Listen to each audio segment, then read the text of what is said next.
No, pero uno podría decir, en inteligencia en la PDI, ¿hay alguien más alto que Cristina Vilches? No, ella es la jefa. Sobre ella está el director. Y parte de las probablemente preguntas, ahí está la comparación de él, que, sí, claro, que sale ella, no sale él. Las preguntas que rondan es cuánto sabía de las gestiones de Cristina Vilches a propósito de las solicitudes de Monsalve llegaron a conocimiento de Eduardo Serna. Lo cierto es que la PDI, Eduardo Serna, llamó a retiro a la jefa de inteligencia Cristina Vilches tras las irregularidades en las diligencias realizadas previo a conocerse la denuncia, a presentarse la denuncia incluso contra Manuel Monsalve por el delito de violación. El fiscal Armendáriz, en paralelo, pidió a Carabineros confirmar si hubo participación de uniformados. La defensa de la denunciante confirmó amenazas de muerte a su representada. Ahí dice que por parte del entorno, vamos a estar revisándolo más en detalle, mientras el gobierno envió nuevas señales. El presidente Boric manifestó apoyo total a la víctima y solicitó también intervención del Consejo de Defensa del Estado. Paulina García, empezamos a revisar todo ese detalle contigo. ¿Cómo te va? Buen día. ¿Cómo te va, Paula, Mauricio? Buenos días. Sí, y la verdad es que la arista judicial ha estado justamente con mucho tema que hablar. De hecho, se confirmaron nuevas bajas. A muchos dicen, con todo lo que ha ocurrido ayer, la PDI podría estar atravesando incluso una crisis justamente a propósito de la salida de la jefa de inteligencia de esta institución. Hay críticas a la PDI no solamente por las actuaciones que habría solicitado Manuel Monsalve en un supuesto contexto de la ley de inteligencia, sino también cuestionamientos, como lo decía el auditor, al propio director de la PDI, Eduardo Serna, quien justamente ayer la oposición asegura que debería dar una señal de dar un paso al costado para asumir las responsabilidades en esta trama del caso Monsalve. Ayer un reportaje de Canal 13 asegura que la denunciante habría recibido una serie de amenazas, tanto por parte de funcionarios del gobierno, no detalla ahí si es que son sus propios compañeros de trabajo, ministros o ministras, dice amenazas de funcionarios del gobierno, como así también hostigamientos por parte de detectives de la PDI para evitar finalmente que ella presentara una denuncia contra Manuel Monsalve por presunta violación. Incluso la abogada de la denunciante, María Elena Santibáñez, dijo que su representada también habría recibido amenazas de muertes. También ella afirmó de lo que ella se enteró estas últimas horas, y es que habrían sido detectives de la Policía de Investigaciones los que habrían intentado contactar a su representada, la denunciante, llegando incluso hasta su departamento, haciéndose pasar por Rappi de los deliveries de comida. Le habrían llamado por teléfono a la denunciante para decirle que tenían que pasarle un encargo, que bajara a buscarlo, que bajara de su departamento a la conserjería. Sin embargo, la denunciante se habría negado a bajar a dicha solicitud que le habrían hecho por teléfono los detectives. Todo esto por una orden que habría dado el propio Manuel Monsalve a funcionarios de la PDI bajo el pretexto de que él podría haber sido extorsionado, ya que no se acordaba lo que habría pasado durante la noche de los hechos, que fue el día 22 de septiembre. A propósito de estos antecedentes, anoche mismo, mediante un comunicado, el director de la PDI, Eduardo Serna, informó mediante esta vía que dispuso cursar el retiro absoluto de la institución de la jefa nacional de inteligencia de la PDI, la prefecta inspectora Cristina Vilches Montenegro, en razón, dice este comunicado, al estándar de prudencia que tiene que haber en estos casos. Toda una trama que sigue dando, por supuesto, y que tiene, ayer también muchos lo decían, ribetes insospechados, y que vamos a escuchar entonces las declaraciones que dio la abogada de la denunciante, María Elena Santibáñez. Ella habría recibido algún tipo de amenaza en el sentido de, sabes que puedes aparecer muerta, ¿sí? Puede pasarte algo a ti o a otra persona, de ese tipo. Eso lo recibió ella como por parte de personas cercanas, personas del círculo, digamos, del círculo donde trabajaba. Ya, eso fue como, esa es una edición, Paulina, de respuestas muy cortitas que fue dando la abogada Santibáñez, frente a las cuales periodista de Canal 13 le iba sacando más precisiones, ¿no? Aquí aparecieron en un compacto solo las palabras de ella y no las preguntas entre medio, pero cada frasecilla de la que escuchamos recién era una frasecilla que obedecía a una pregunta puntual, concreta, que buscaba precisiones de parte del periodista de Canal 13. Por lo tanto, aquí no hay para tenerlo bien claro, hay ponderar las cosas en su justa medida. Tal cual. No hay una declaración de la representante de la denunciante que esté develando al público que su representada recibió amenazas hechas y derechas de tal origen o que podrían tener tal origen y que tienen esa gravedad.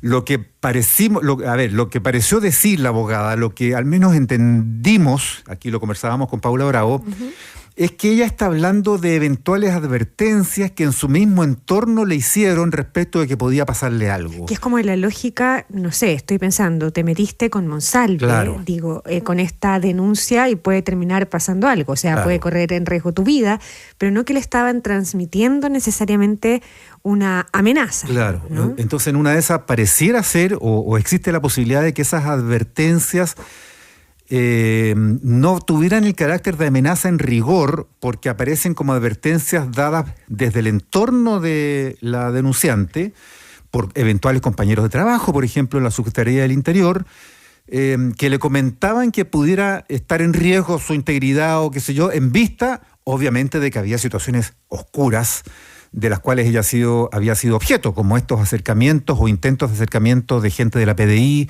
de gente de inteligencia, estas sospechosas incursiones en su departamento de estos supuestos repartidores de algún tipo de producto que estaban pidiendo que ella bajara desde su departamento a la calle a verlos. Uh-huh. Claro, por supuesto que es un entorno amenazante, pero no hay una denuncia de amenaza aquí, porque además si lo hubiera, tendría que haber de inmediato una querella por eso. Exacto. Así que bueno, hecho esos puntos, porque aquí hay mucho que esclarecer, por lo tanto, y más allá de todo esto que está bajo investigación, está también la parte administrativa, Paulina, y tú cubres ahí la moneda, cubres los entresijos, los pasillos de gobierno. Y aquí viene una cuestión que pudiera ser también importante, como es el sumario de Contraloría. El gobierno ahí, ¿no es cierto?, de alguna forma cambió la actitud que tuvo al comienzo, tú ya de alguna forma lo estabas planteando así, sale a la ofensiva y ahora, esta semana, está con este encargo a Contraloría, porque además hubo dificultades para tener otra instancia de control y no quedó más que la Contraloría para que indague aquí eventuales responsabilidades o incumplimientos de ley. Sí, el lunes se le había pedido a Francisca Perales, a la subsecretaria de la Subdere, que llevara adelante este sumario y que finalmente esto se iba a desarrollar con la mayor rapidez posible. ¿Qué pasa el día lunes? La subsecretaria Francisca Perales desiste de realizar este sumario. Ella argumenta que ha tenido un contacto permanente con la subsecretaría del Interior, por ende se podría entender que no hay mucha transparencia en la investigación que ella iba a llevar adelante. ¿Qué es lo que hace el gobierno?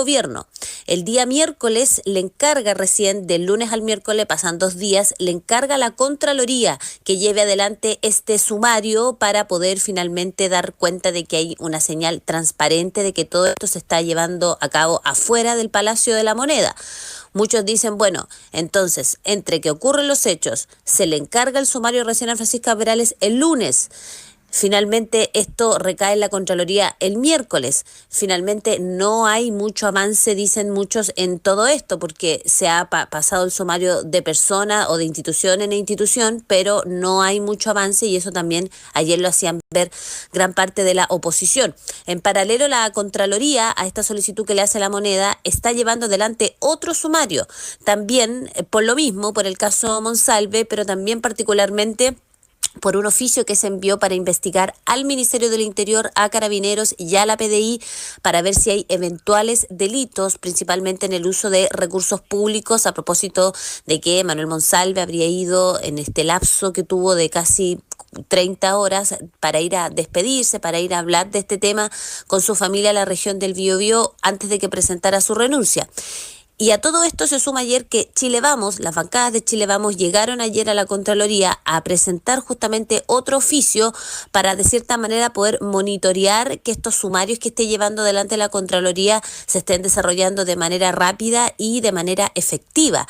Y ahí el jefe de bancada de la UDI, Guillermo Ramírez, aprovechó por supuesto de anunciar lo que iba a pedir un cambio de gabinete, que esto no ha ido avanzando de manera muy rápida y que incluso en Chile Vamos estaban estudiando la posibilidad de presentar una querella criminal por todos estos hechos, que era algo que estaban estudiando con sus equipos jurídicos. También habló ayer el propio presidente Gabriel Boric. Él dijo que le creía a la víctima después de varias presiones, principalmente cuestionamientos al sello feminista del gobierno, de por qué se demora prácticamente una semana el presidente en dar el apoyo explícito, aunque también muchos dicen no fue tan explícito a la víctima, pero bueno, ayer al menos dice que le cree. Vamos a escuchar parte de las declaraciones que da el mandatario. Quiero decirle en particular a las mujeres de nuestro país que nuestro compromiso es garantizar su derecho a vivir una vida libre de violencia. Y que cuando una mujer denuncia algo tan grave como una violación, es inimaginable lo que debe haber pasado para tomar la decisión de denunciar, más aún contra alguien que ostenta más poder. Nuestro deber es creerle. Yo le creo. Bueno, y el presidente Gabriel Boric cambiando claramente de tono en torno a lo que había dicho principalmente hace una semana atrás, donde dijo que él no podía finalmente pronunciarse, que esto existía la presunción de inocencia, que había que ser cauteloso, una vez que recién conocimos de esta trama cuando estalló el caso Monsalve. También ayer, mediante un comunicado, el Ministerio del Interior decidió oficiar al Consejo de Defensa del Estado para que pueda indagar mediante justamente los mecanismos internos si es que aquí hubo o no la constitución de un delito, mal uso de recursos públicos, también en un intento de Palacio de salir a la ofensiva y sacar este tema de la moneda para que organismos externos puedan investigarlo de manera más transparente. Vamos a escuchar parte de lo que decía ayer el jefe de bancada de la UDI, Guillermo Ramírez, quien ya presiona por un cambio de gabinete, particularmente para que salga la ministra del Interior y el director de la PDI, Eduardo Serna. Como nosotros no estamos para más sorpresas ni manipulaciones comunicacionales, hemos venido a presentar un escrito para asegurarnos de que la investigación que haga la Contralora sea efectivamente sobre todos los ámbitos en los que hay duda, sobre el tema de la violación a la ley de inteligencia, también que puede haber cometido la PDI a propósito de las cámaras de seguridad, que se investigue acerca del uso del avión, de tal manera de asegurarnos de que la Contraloría, frente a esta petición del gobierno, va a poder investigarlo todo de este caso que todavía mantiene muchas preguntas y de las cuales tenemos pocas respuestas. Bueno, parte de la trama Monsalve, hay que ver las actividades del presidente Boric. Ahí en la región del Magallanes se fue a votar, recordemos el sábado él va a votar para estas elecciones, a ver si se refiere a estos nuevos datos que conocimos el día de ayer de supuestas amenazas a la denunciante. Ya, pues Paulina, muchas gracias por todo, buenos días. Buenos días. Ya.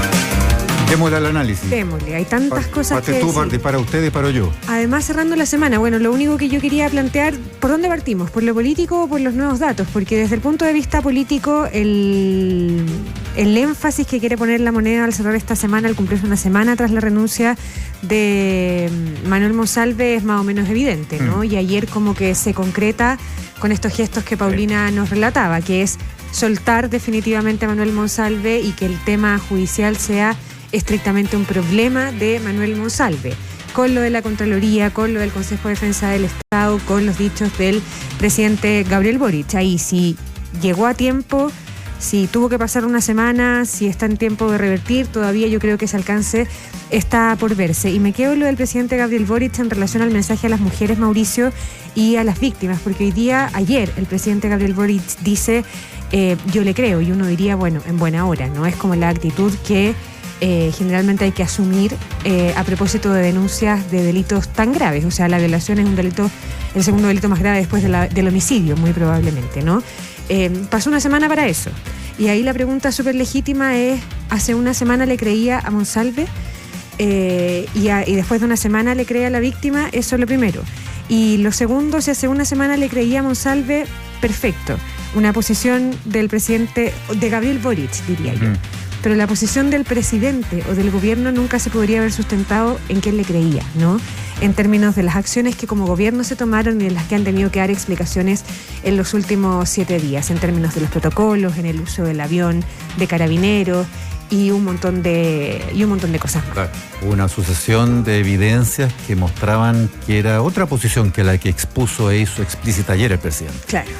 Bueno, yo ahí haría también un rebobinar para atrás, aunque sea redundante, Paula, para ir a una revisión de lo que yo creo que ya uno puede construir como una sucesión de equívocos, de errores tal vez derechamente del presidente de la República, y justo en materias que tienen que ver con asuntos legales, jurídicos, temas de derecho, en circunstancias que él estudió derecho, nada menos que en la facultad de esa disciplina de la Universidad de Chile, tal vez la más prestigiosa y de más pergaminos del país.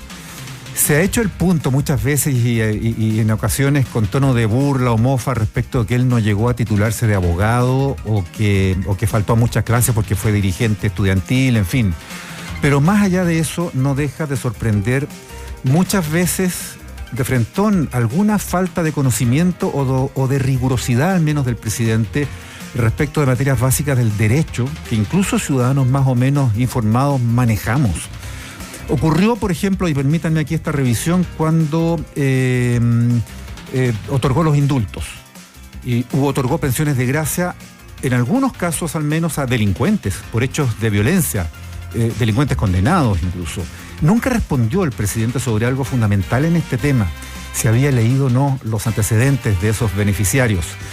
Por ejemplo, a pesar de que en derecho la responsabilidad de otorgar esos beneficios le corresponde a él como presidente, en el caso de los indultos son indultos presidenciales, más allá de que haya revisiones previas en el Ministerio de Justicia, en fin, asesorías para eso, pero la responsabilidad la asume, él le pone la firma a los indultos. Sumemos a esa ligereza en otorgar con apuro esos indultos antes de que hubiera condenas a los presuntos violadores de sus derechos humanos, porque ese fue el argumento, en casos a veces en que al final no hubo condena, en algún caso probablemente en el que hubo incluso alguna absolución o decisiones del Ministerio Público de no perseverar porque no había pruebas. Bueno, sucedió algo parecido de nuevo hace más de un año, cuando estalló el caso Convenios a propósito del momento en que supo el presidente del caso Democracia Viva. En esa oportunidad también, en un punto de prensa, el presidente fue confuso sobre ese momento. Es que es la complejidad de ponerse a dar cifras. Tal cual. Y fechas, porque él justamente en eso se enredó, cuando empezó a dar fecha y quedó la duda si él había salido antes o no. Yo no me acuerdo exactamente, pero si él decía el 16 de junio se podía empezar a contrastar el momento en que el oficio de los trabajadores llegó a la Seremi de Vivienda, tal cual, y pudo haber sido 2 días antes, y eso fue lo que empezó a pasar, digamos. Y de ahí vino el enredo con su asesor principal, Miguel Crispi, que fue citado a la Cámara. Y primero, en el entorno presidencial hubo negativa a ir a comparecer ante la Cámara de Diputados, hasta que la Contraloría lo tuvo que forzar a ir. Ahí también, en el seno de la presidencia, hubo un equívoco para manejar asuntos del derecho y de las responsabilidades que había según la ley. Imagínense ustedes, la Contraloría fue la que tuvo que finalmente, lo obligó a ir, y tuvo que ir Crispi. Y el presidente bien pudo haberle ordenado: usted vaya, comparezca y rinda cuentas ante los investigadores ahí de la Cámara. Ocurrió también ahora hace mucho menos tiempo, cuando celebró la prisión preventiva de Luis Hermosilla, como no pudiendo refrenar ese impulso en un acto que tenía que ver con otro tema, cuando recién se estaban formulando cargos en contra del abogado Hermosilla, y estamos todavía lejos de un posible juicio oral y más aún de una condena. Toda la comunidad del derecho criticó ese error del presidente. Volvió a ocurrir la semana pasada, cuando el presidente reflexionó sobre la acusación constitucional contra el ministro Sergio Muñoz, enfrentándose a un poder independiente del Estado como es el legislativo, y en contraste abierto y evidente con la actitud que adoptó la Corte Suprema por esa misma situación. La Corte Suprema se atuvo rigurosamente a la separación de poderes, así lo reivindicó incluso en su declaración, y ojo, a pesar de que uno de los suyos nada menos había sido destituido. Bueno, ahí hay un contraste que fue súper elocuente. Ocurrió al día siguiente de eso, estamos hablando de la semana pasada, cuando el presidente ponderó por encima de la ley, y esto es lo que tú referías, Paula, y de su investidura presidencial, incluso su propia figura personal, no solo en la conferencia de prensa famosa tan comentada del viernes anterior, sino antes que eso, al no haberle tomado como el peso a la ley, al derecho, a las instituciones, exigiendo la salida inmediata de Monsalve el martes mismo en la noche, y no, lo que hizo el presidente fue privilegiar lo familiar, darle esas 48 horas, tener una actitud que más bien fue condescendiente tal vez con el ex subsecretario.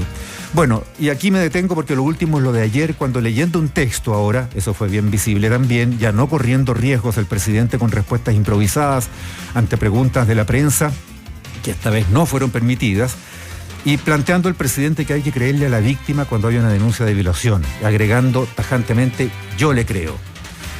Primero, esa es una contradicción evidente con lo que había dicho antes, en que incluso el presidente Boric había llegado a insinuar ambiguamente una posible responsabilidad de la propia víctima por haber estado ingiriendo alcohol en las horas previas a los presuntos hechos. Pero además el presidente declara de manera anticipada, aquí entendámoslo bien, la culpabilidad de Monsalve. Una persona que no ha sido condenada, que ni siquiera ha sido sometida a un juicio oral, no ha sido ni siquiera formalizada, y por lo tanto al declarar que le cree a la víctima, el presidente automáticamente declara, sin decirlo, que el denunciado es culpable. Claro, porque eso es lo que está denunciando la supuesta víctima. Por un lado, entonces, aquí el presidente Boric se inscribe, uno podría leerlo de esta manera, en las actitudes que se hicieron tan extendidas hace pocos años a propósito de casos de abusos sexuales de mucha connotación pública que explotaron, por ejemplo, en Estados Unidos y donde nació el movimiento Me Too. Hasta que ese activismo, que fue muy radical, se desacreditó por los equívocos en que incurrió, por sentencias judiciales que al final resultaron contrarias, y porque fue quedando claro que hay principios de la justicia y del derecho que debieran estar siempre por encima de esos prejuicios, como por ejemplo la presunción de inocencia. Entonces lo que el presidente, y aquí hay asesoría gratis, debió decir o pudo haber dicho es que él acoge la denuncia de la supuesta víctima, funcionaria de su gobierno, que la considera gravísima, que el gobierno va a acompañar a esta denunciante, que su administración va a hacer todo lo posible y va a colaborar en todo lo que esté en su mano para que esa denuncia se investigue hasta el final, para que se haga justicia, que si hay un culpable sea castigado severamente con todo el rigor de la justicia, pero que habrá que esperar esa investigación hasta sus últimas instancias. Punto. No debió olvidar el presidente que el denunciado se declara inocente. Eso es lo que dijo Monsalve, que él es inocente.